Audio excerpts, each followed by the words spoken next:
Just to draw out something you said, which was very, very significant, you made the point that Plunkett recognised that the law, if you like, saw those victims of that horrendous Mile Creek massacre, which was in the electorate that I represented for a long time in the federal parliament, were subjects of the British Crown. They were not classified as flora and fauna. Of course not. We need to nail this. You only have to go a quick check and you find out that one of the things, great myths that our kids are being taught is not true. Here's another little sort of factoid in the midst of it all. Here in New South Wales, the biggest state, Indigenous men, because only men had the vote in those days, Australia was the first country in the world to legislate for female suffrage in South Australia. New Zealand, ironically, got to an election where they allowed women to vote before Australia, but the first legislation was here. But in this state, Indigenous men could vote while America was still keeping black men as slaves. Exactly right. Exactly right. I mean, we have forgotten, because we don't study our history in depth and in a universal way, we have forgotten that within less than a century of the first bedraggled group of convicts and soldiers being dumped on the other side of the world here, within a century we had become a democratic pioneer, a great liberal laboratory of freedom, with the world's highest standard of living.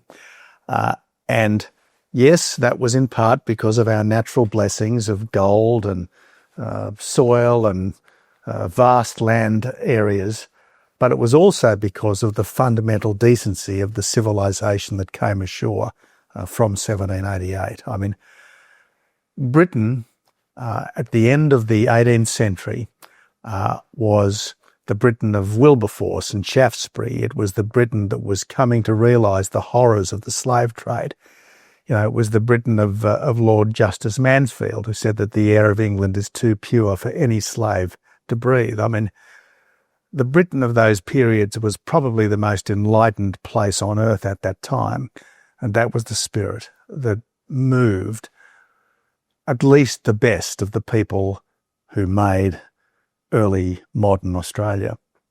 So in 1811 or 12, I think it was, General Lachlan Macquarie and his wife Elizabeth, supporters of Wilberforce and the anti-slavery movement, arrive here in this city where we are now. Macquarie Street's just down there below us.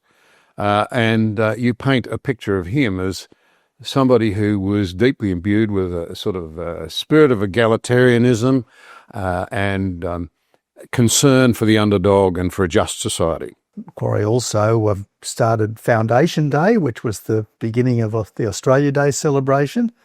I think 1818, the 30th anniversary, was the first Australia Day, called Foundation Day back then.